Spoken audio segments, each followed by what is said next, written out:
या स्टडी करने आती है, बाल बढ़ाने आती है? विकास, तेरी गुंडागर्दी मुझ पे नहीं चलेगी, समझा? चल निकल। चलो दीदी, जाने दो। चलो चलो चलो।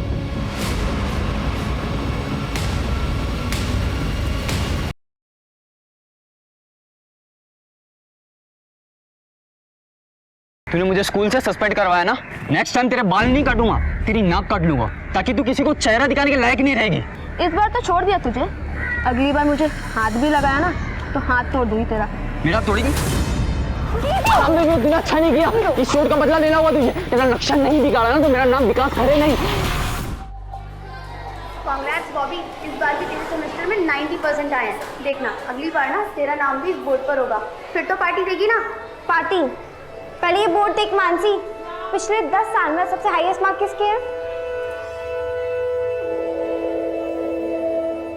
श्याम भवी चौरसिया 99.34%, 2018-19। वाह यार, तुम दोनों बहनों तो स्कॉलर हो, और तेरी बड़ी बहन ना तुझसे भी आगे है। यही तो प्रॉब्लम है, पूरी लाइफ दीदी के अचीवमेंट्स में ना मेरे एफर्ट्स तो कहीं दिखाई नहीं देते। चल आओ।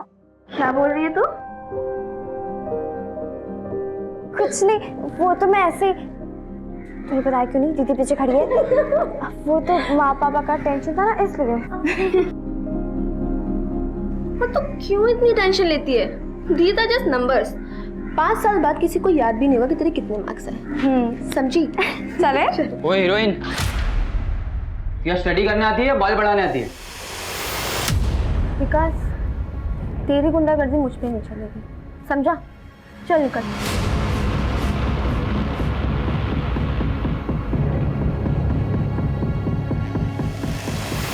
दीदी, जो हुआ उसमें तुम्हारी गलती नहीं थी ना, मैं समझा दूंगी माँ पापा को। अरे माँ पापा तो ठीक है यार, मुझे टेंशन दादी की है। लेकिन इतना कुछ होने के बाद भी तुम इतनी नॉर्मल कैसे रह सकती हो? जो दादी के ताने झेल सकता है ना, वो कुछ भी झेल सकता है।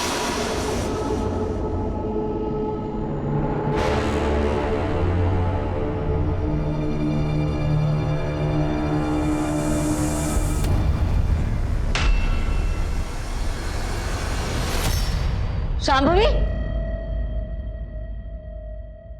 इधर आ, इधर आ तू।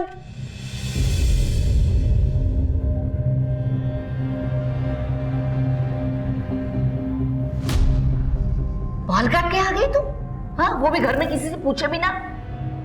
राजीव, आरती, इधर आओ। क्या हुआ अम्मा? हाँ माँ। कितनी बार कहा है तुमसे, लड़की जात है, उसको थोड़ा मर्यादा में रखो। देखा, आज जाके बाल कटवा के आ गई। चल जा अपने कमरे में।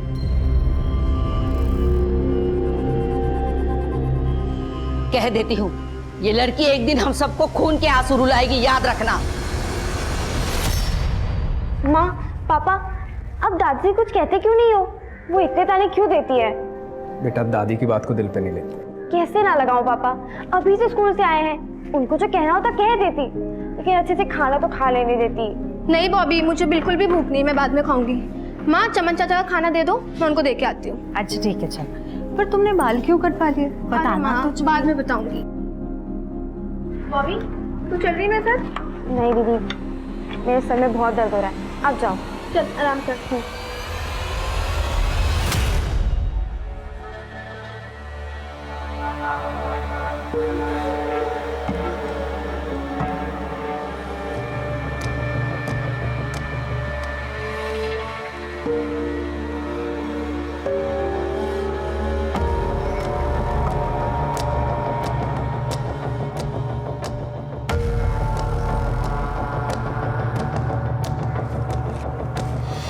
कैसे हो चमन चाचा? ये लीजिए आपका खाना। टिया रानी, कितने महीनों से खाना लाती हो, एक भी दिन ऐसा नहीं गया जिस दिन खाना ना लाई हो। भगवान खुश रखे तुम्हें। अच्छा चमन चाचा, मैं चलती हूँ, आप ख्याल रखो, ठीक है?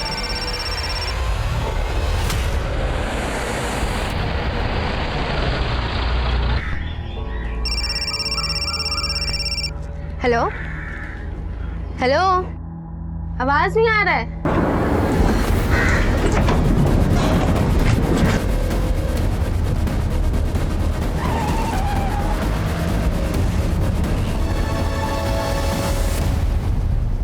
बॉबी जा दीदी को बुला के ला। दीदी दीदी वो आई नहीं अभी तक। मैं बाहर देख के आती हूँ।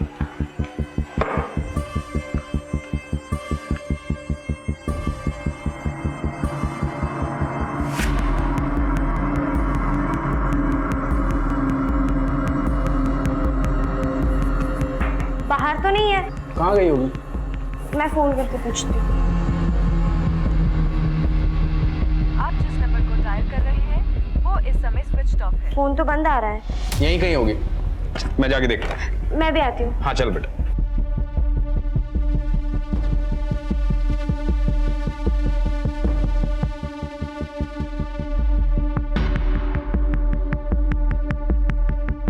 चमन, वो मेरी बेटी शांभवी आई थी क्या यहाँ? हाँ साहब, रोज की तरह खाना दिया, बढ़िया खाना था।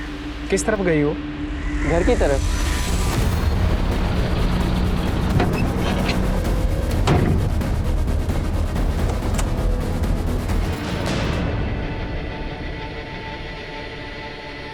मिली शांभवी? बहुत जगह ढूंढा, कहीं नहीं मिली।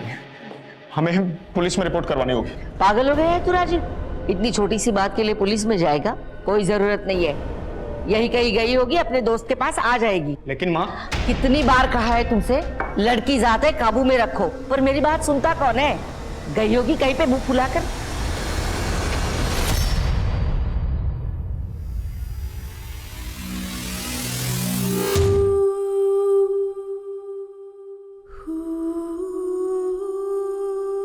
माँ प्लीज आप रोइए मत। आप प्लीज पुलिस के पास जाइए ना। पता नहीं मेरी बच्ची कहाँ होगी, कैसी होगी, किस हाल में होगी। बड़े मजे में होगी तेरी बेटी। दिन दहाड़े दरवाजे से कोई नहीं उठा के लेके गया उसे। और हाँ, पहले ही बता देती हूँ, पुलिस में जाने की कोई जरूरत नहीं है, खामखा बदनामी होगी।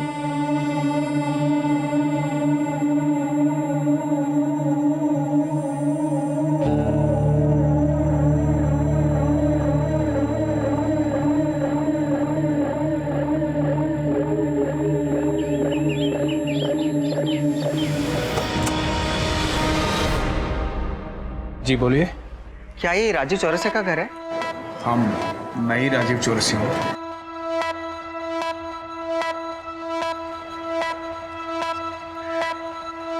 वो थोड़ी देर पहले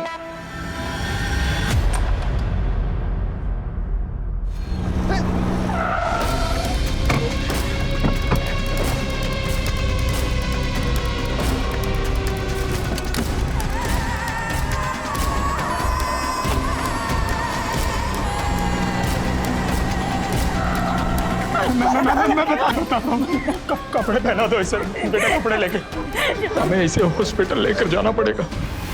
नहीं नहीं, जल्दबाजी मत करो, इसे हॉस्पिटल लेके जाने की कोई जरूरत नहीं है, थोड़ा सा वक्त दे दो, ठीक हो जाएगी। अरे हॉस्पिटल ले गए तो पुलिस केस होगा, फालतू का बखेड़ा नहीं चाहिए।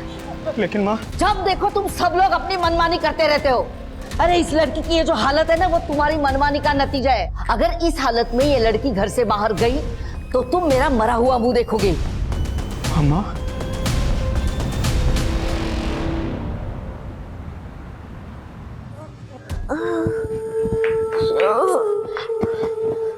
डरो मत, यहाँ कोई नहीं है, सिर्फ मैं हूँ। हाँ, आप डरो मत। दीदी, दीदी आंखें खोलो। दीदी, दीदी, माँ, माँ, माँ, देखो कितना खून बह रहा है, देखो। शांभवी बेटा, पुलिस कंप्लेन नहीं करनी है तो मत करिए, लेकिन उसको हॉस्पिटल लेकर के चलिए, बहुत खून बह रहा है उसका। काम करते हैं, वो शांभवी को डॉक्टर श्याम के पास ले चलते हैं। दोस्त है मेरा, बात बाहर भी नहीं जाएगी।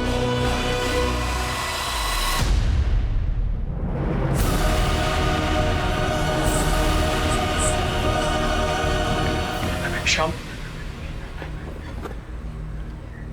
राजीव शांभवी का गैंग रेप हुआ है।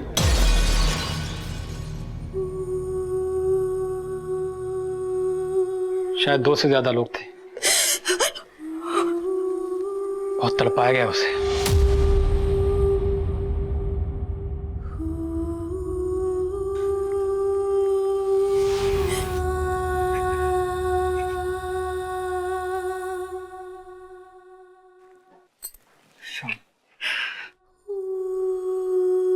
ये बात किसी को मत बताना, अपने घर में भी नहीं। ये तो कैसी बातें कर रहा है यार? ये वक्त समाज के बारे में सोचने का नहीं है। अपनी बेटी के बारे में सोच। 11 कांच के टुकड़े, 2 पेपर कप्स, 5 पत्थर के टुकड़े।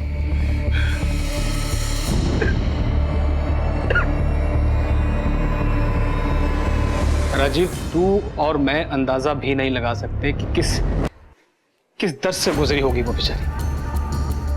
मैंने अपने इतने सालों के करियर में ऐसी दरिंदगी, ऐसी हैवानियत नहीं देखी।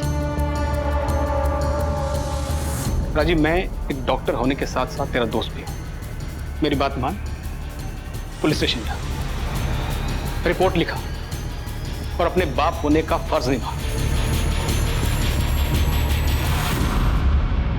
आप टेंशन मत लीजिए, एफआईआर तो हो जाएगा।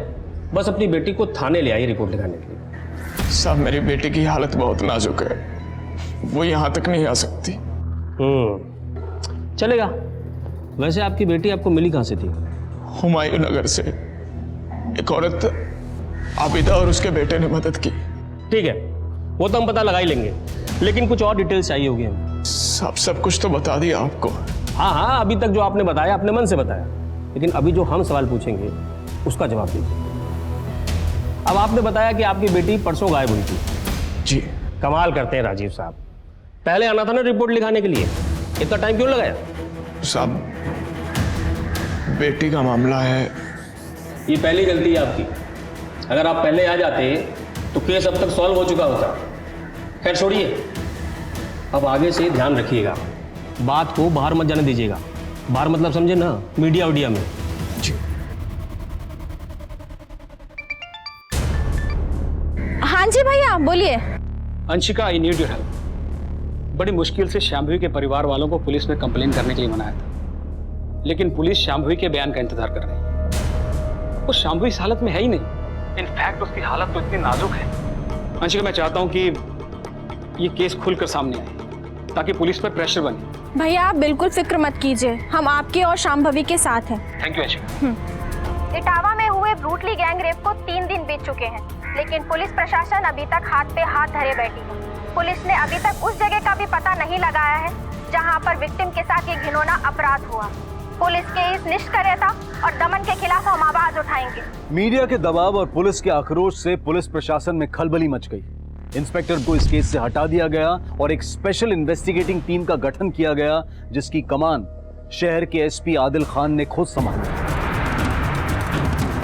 आदिल खान के लिए चुनौती कड़ी थी। शहर में तनाव का माहौल था और लोगों में पुलिस के लिए अविश्वास बढ़ रहा था। शांभवी को न्याय दिलाकर लोगों के मन में पुलिस के लिए एक बार फिर से विश्वास पैदा करना ही आदिल खान का मकसद था।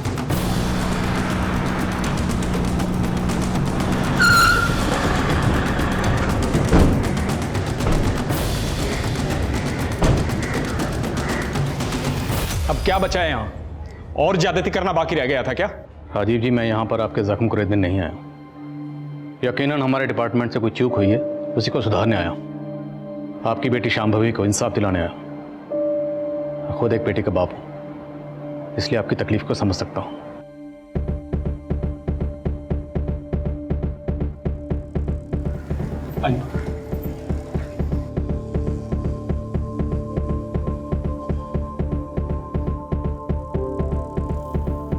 शांभवी बेटा, एसपी साहब आए हैं, तुमसे बात करना चाहते हैं। डरो मत बेटा, ये नए अफसर है, हमारी मदद करना चाहते हैं। शांभवी बेटा, मुझे पता है तुम्हारे लिए आसान नहीं होगा, लेकिन बेटा उस दिन जो हुआ, क्या वो तुम एक बार फिर से बता सकती हो? शांभवी बेटा, रहने दीजिए, इट्स ओके, मैं बाद में आऊँ।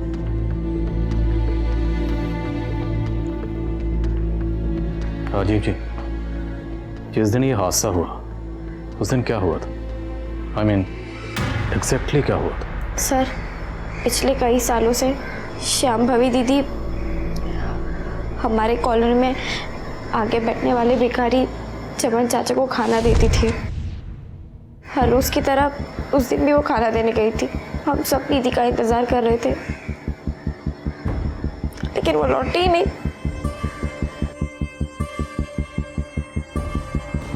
हाँ साहब, वो संभवी बेटी खाना देने तो आई थी। वो किसी से बात कर रही थी फोन में, लेकिन उस दिन के बाद नहीं आई। तूने शांभवी का अपहरण होते हुए देखा था? अपहरण किसने किया साहब? वो ठीक तो है? ज्यादा नौटंकी नहीं समझे, सीधे सीधे बोल। उस दिन तुमने किसी सफेद रंग की गाड़ी को देखा था? गाड़ी तो आई थी साहब, कौन से रंग की थी वो याद नहीं। गाड़ी का नंबर? नहीं साहब। रोज यहीं बैठता? जी साहब। चमन को खाना देने के बाद शंभावी अपने घर की तरफ गई और बीच रास्ते में किडनैप हो गई। जहाँ पे चमन बैठता है शंभावी का घर ज़्यादा दूर नहीं, तो मुमकिन है इसने सब कुछ देखा हो, लेकिन शायद छुपा रहा है। सर, कहीं ये भिखारी उनमें शामिल तो नहीं? नजर रखो इस पे। और इसके मुताबिक शांभवी जब अपने घर की तरफ जा रही थी तब वो किसी से फ़ोन पर बात कर रही थी। शांभवी के कॉल रिकॉर्ड्स निकलवा? जी सर, शांभवी उस वक्त उसकी क्लासमेट क्षमा से बात कर रही थी। क्षमा? सर, कॉल तो कनेक्ट हुआ था, लेकिन हमारी बात नहीं हो पाई थी। लेकिन मुझे याद है जिस दिन ये सब कुछ हुआ था, स्कूल में बहुत बवाल हुआ था। क्या स्टडी करने आती है या बाल बढ़ाने आती है? विकास, तेरी गुंडागर्दी मुझ पे नहीं चलेगी, समझा? चल निकल। चलो दीदी, जाने दो। चलो चलो चलो।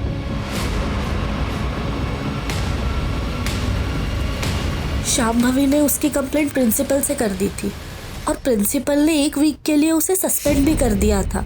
और फिर विकास ने... तूने मुझे स्कूल से सस्पेंड करवाया ना, नेक्स्ट टाइम तेरे बाल नहीं काटूंगा, तेरी नाक काट लूंगा, ताकि तू किसी को चेहरा दिखाने के लायक नहीं रहेगी।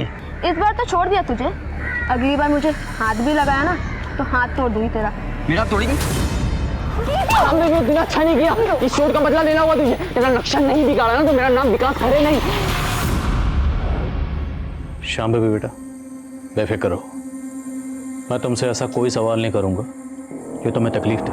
बेटा, तुमने विकास खरे के बारे में पीएस शबीर अहमद को बताया? सर, विकास ने धमकी दी थी, लेकिन तब लगा नहीं था कि वो ऐसा भी कुछ कर सकता है। लेकिन कुछ दिन पहले जब उसका मैसेज आया... मैसेज?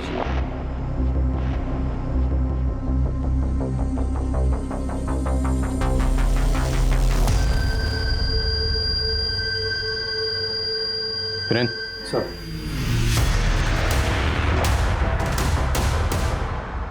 शांभवी बेटा, क्या अब तो मुझे बताओगी कि उस दिन तुम्हारे साथ क्या हुआ? इट्स ओके बेटा, कोई बात नहीं, स्ट्रेस मत लो। अच्छे लोग थे जिन्होंने मेरा की तुम मदद के लिए चिल्लाती रहे, किसी ने तुम्हारी आवाज नहीं सुनी? आए थे कुछ लोग, आवाज सुन के मेरी मदद करने। कौन थे वो लोग? अच्छे लोग, मदद करने अच्छे लोग।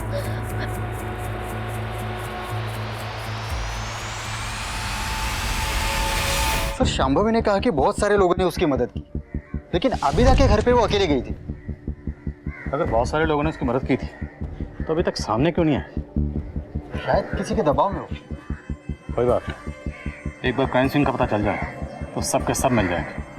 तुम व्हाइट मैन क्राइम सीन का पता करो और सुनो, वो विकास करे, बुलाओ उसे पुलिस स्टेशन। सर। बोल, शांभवी से तेरी क्या प्रॉब्लम थी? सर, टेंशन थी और मेरे और शांभवी के बीच। लेकिन मेरा उस इंसिडेंट से कोई लेना देना नहीं है सर। तो कहाँ था उस दिन? सर मैं तो अपने घर पर ही था सर। तो मतलब तूने कुछ नहीं किया? तब तो तुझे डीएनए सैंपल देने में कोई प्रॉब्लम नहीं होगी। और वो मैसेज, शांभवी को मैसेज क्यों भेजा था? वो मैसेज सर सिर्फ मैं मौके का फायदा उठा रहा था सर। मुझे लगा उस वक्त मैं उसे धमका भी सकता हूँ और नीचा भी दिखा सकता हूँ सर। तेरी इस हरकत के लिए ना तेरे नक्शा बिगाड़ सकता हूं मैं, समझे तुम?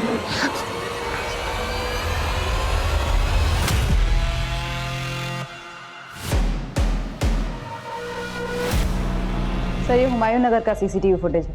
इसमें एग्जैक्टली उसी मॉडल की वाइट वैन दिख रही है जिसका जिक्र शांभवी ने किया था। ये वैन 3:32 पर निकलती है और 7:35 पर रिटर्न आई। पता चला ये वैन किसकी है? नहीं सर, नंबर प्लेट क्लियर नहीं है। पता करो शहर में किस किस के पास इस मॉडल की सफेद वैन, एक एक से पूछताछ करो। एक और बात सर, ये एरिया आबिदा के घर से ज्यादा दूर नहीं है। तो पक्का क्राइम सीन भी आबिदा के घर के आसपास ही।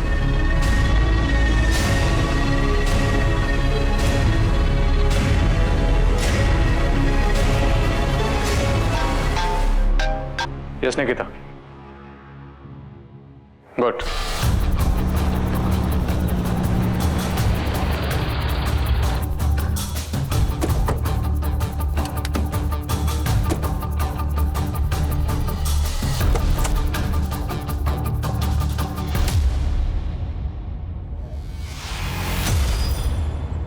लगता है शांभवी के साथ घटना यहीं घटी है।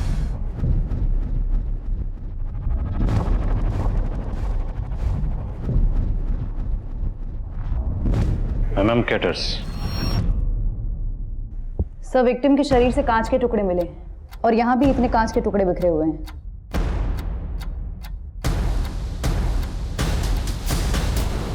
सर बॉटल के बड़े कांच के टुकड़े यहाँ पर हैं।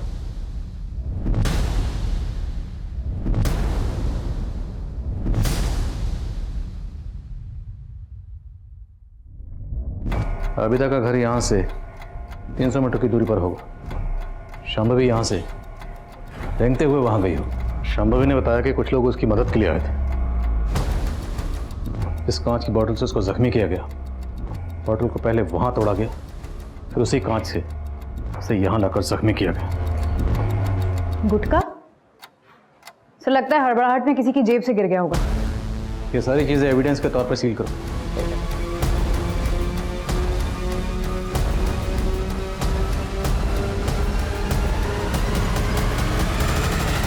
सर क्राइम सीन के आसपास के लोगों से बात हुई लेकिन कुछ खास हाथ नहीं लगा। उस दिन वहाँ पर एक शादी थी जहाँ दिन भर डीजे बज रहा था और लोग उसी के फंक्शन में व्यस्त थे। जितने भी लोगों से बात हुई उन्होंने कहा कि डीजे की ऊंची आवाज़ के आगे किसी लड़की के चीखने चिल्लाने की आवाज़ सुनाई नहीं दी। मैम कैटरिंग वालों से बात हुई जिनका विजिटिंग कार्ड मिला था? हाँ सर, उस शादी में केटरिंग उसी की थी। इनफैक्ट वो उस दिन वहाँ मौजूद भी था। वो कह रहा था कि उसने तकरीबन 50 लोगों को अपना विजिटिंग कार्ड दिया होगा। Auto auto auto auto auto. Uncle airport चलोगे? पहले घर पे चलना, मुझे सामान उठाना है, फिर एयरपोर्ट चलते हैं। चलो। मुलजिम शांभवी को उठाकर रैंडमली हुमायूं नगर नहीं लेकर गए।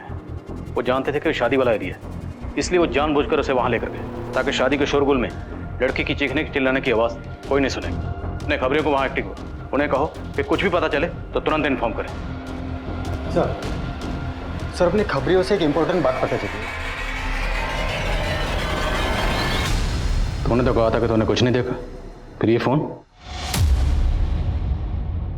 सच बोल रहे हैं साहब, मैंने कुछ नहीं देखा था। मुझे तो ये भी नहीं पता ये बिटिया रानी का फोन है। मुझे पड़ा मिला, उठा लिया साहब।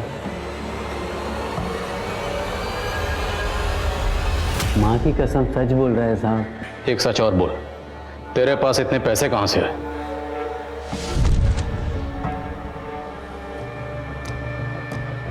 वो साहब मेरी एक झुग्गी है,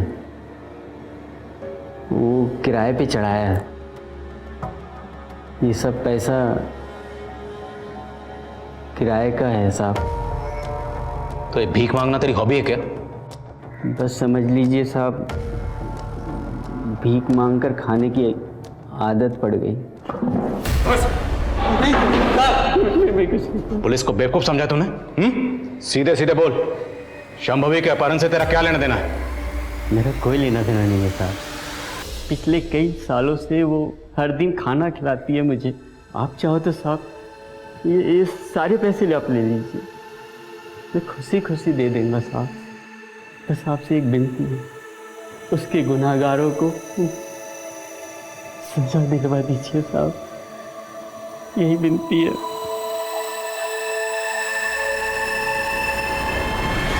ये सब मेरी गलती है। मैंने तुझे हमेशा डांटा, कभी तुझसे प्यार नहीं किया। तुझे जैसे बाल काटने हैं काट ले, मैं तुझे नहीं टोकूंगी। बस तू ठीक हो जा। अब पछताने से क्या फायदा अम्मा, आप यहाँ से चली जाइए, चली जाइए आप।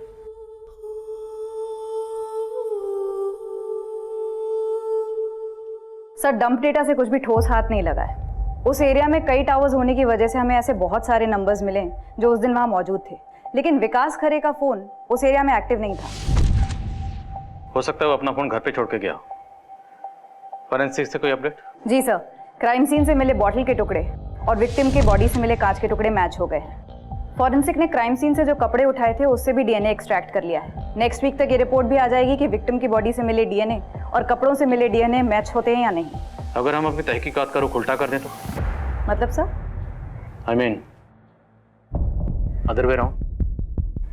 अभी तक हम विक्टिम से बाकी लोगों के डॉट्स जोड़ रहे हैं। अगर हम इसका उल्टा करें, डंप डाटा में जितने भी लोगों के नंबर मिले उनके प्रोफाइल चेक करें, उसमें ये चेक करें कि उनमें से वो लोग कौन हैं जिनका विक्टिम शांभवी से कोई ना कोई कनेक्शन है।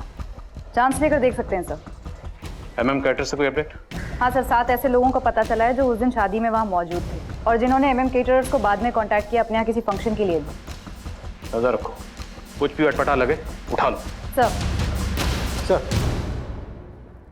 सर गुटके से कुछ ज़्यादा पता नहीं चला, लेकिन अपने खबरियों ने बताया कि जिस कार का यूज रेप केस में हुआ था वैसे ही कार का पता चला है।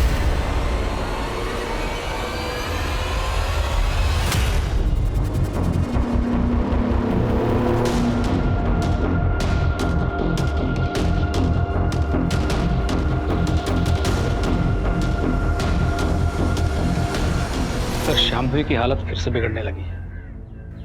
लगता है वो अपनी उम्मीद खोती जा रही है। लेकिन डॉक्टर, आप तो कह रहे थे कि उसकी हालत में सुधार आ रहा है। हाँ, कहा था क्योंकि उसकी सभी रिपोर्ट्स इंप्रूवमेंट दिखा रही हैं, लेकिन उसकी हालत में बिल्कुल भी सुधार नहीं हो रहा। यहाँ तक कि वो अपने पैरों तक को हिला नहीं पा रही।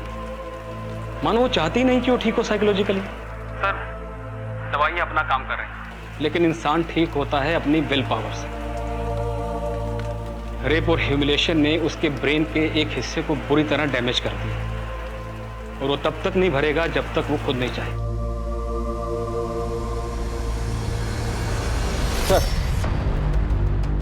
सर उस व्हाइट कार की डिटेल्स आरटीओ से आ गई है। वो कार पहले फैज शेख नाम पे रजिस्टर्ड थी, लेकिन फैज अभी दुबई चला गया। क्राइम में जिसकी गाड़ी इस्तेमाल हुई वो हमारे हाथ से निकल गया। सर और एक बात पता चली, फैज के दुबई जाने के बाद उसी एरिया का और एक आदमी अकरम बेग, उसने भी दुबई के वीज़ा के लिए अप्लाई किया था। सर खबरियों ने बताया कि 1 महीने पहले तक उसका दुबई जाने का कोई प्लान नहीं था और ना उसके पास पैसे थे। मुझे शक हुआ तो मैंने क्राइम सीन के डंप डाटा में उन दोनों का नंबर चेक किया। ये अकरम और फैज दोनों मौजूद थे वहाँ पर? हाँ सर। उठाओ इस अकरम को। सर सब बता दो सब मैं लड़की के साथ कुछ नहीं किया। मैं तो सिर्फ वहां पे मौजूद था और सब शादी का खाना खाकर लौट रहा था। ए क्या कर रहे हो? हाँ क्या? ए क्या हो रहा है? हाँ क्या हो रहा है? हाँ? डरो मत दोस्त है। अरे अकरम, सब सिर्फ मजे ले रहे, तू भी ले ले। मुंह बंद रखना है। क्या अभी? ठीक है, नहीं करना है मत करना, इट्स फाइन।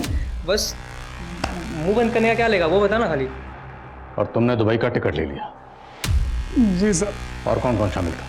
नाम बोल सबके। सब मैं किसी का नाम नहीं जानता हूँ, सिर्फ फैज को जानता हूँ सब। नाम से नहीं जानता लेकिन शक्ल तो पहचानता होगा ना। वहाँ पे जो लोग शामिल थे उनको पहचान तो पाएगा ना? जी सर। जिन 7 लोगों की लिस्ट बनी थी जिनके घर में फंक्शन था, सबकी फोटो दिखाओ सर।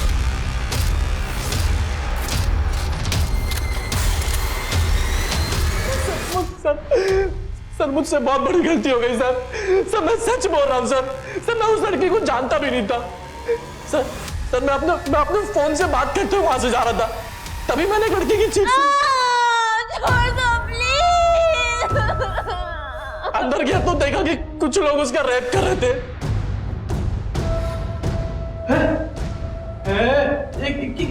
क्या चल रही? अबे तू क्या डर रहा है? फ्री का माल है, तू भी मजे ले ले। चल। सर मेरे से पहले भी हुआ 4-5 लोग थे और मेरे बाद 10-12 लोग और आए सर। नाम बोल, नाम बोल, कौन कौन थे? नाम जुमी, इफ्तिखार, नौमान और आजत। वो बारात में आए हुए दूल्हे के चाचा इम्तियाज भी थे सर। तो बारात में आए बाराती बन के और रेप होता देखकर रेपिस्ट बन गए। दो अच्छे से। मेरी बीवी को गुजरे हुए 6 साल हो गए साहब। मैं उस दिन फोन पर किसी रिश्तेदार से बात कर रहा था और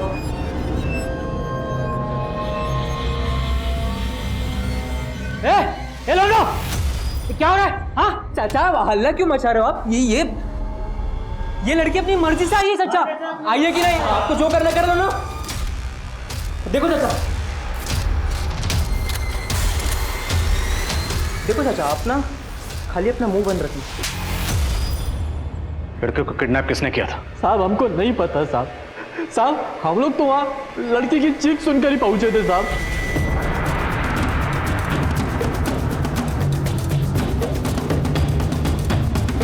सर खबरी से एक टीम मिली है। रफीक नाम के आदमी का गैरेज है शांभवी के घर से थोड़ी ही दूर, और फैज रफीक का बहुत अच्छा दोस्त है। और रफीक के गैरेज में 2 लड़के काम करते हैं, नईम और शिवा। फैज की उन दोनों से भी दोस्ती है। उठा लो। अरे साहब क्या हुआ? तुम लोगों की सारी पोल खुल चुकी हैं। अगर सच नहीं बोलोगे ना तो हड्डियों के जोड़ भी खोल देंगे। बोलो, तुम लोगों ने फैज के साथ मिलकर ये घिनौनी हरकत क्यों की? बताता हूँ साहब, हमने उठाया था उसे। नईम, फैज और रफीक सब साथ ही साथ। शांभवी के साथ तुम लोगों की क्या दुश्मनी थी? सब बहुत शौक था उस लौंडिया को लौंडा बनने का। बहुत गुरूर था उसको अपनी खूबसूरती पर और दिमाग पर। और रफीक भाई, इन लौंडियों के बाप को कुछ ज्यादा ही चर्बी चढ़ रही है। ऐसा पानी फेरेंगे कि इनके बाप की चर्बी भी पिघल जाएगी। देखो कैसे घूर रही, देखो। लगता बताना ही पड़ेगा। हाँ?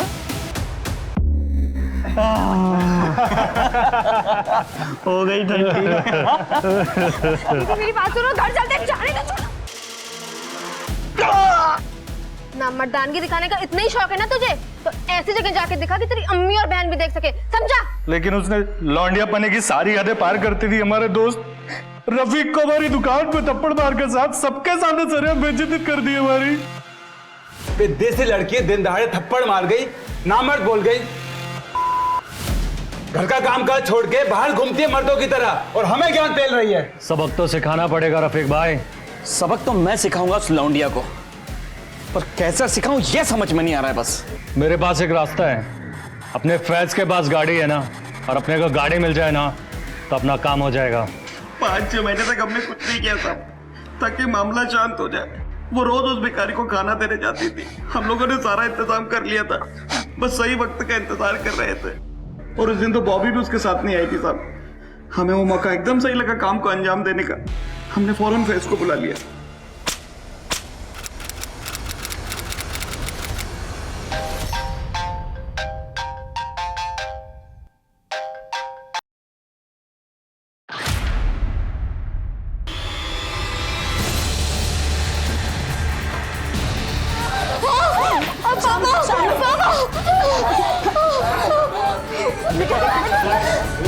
बस बेटा।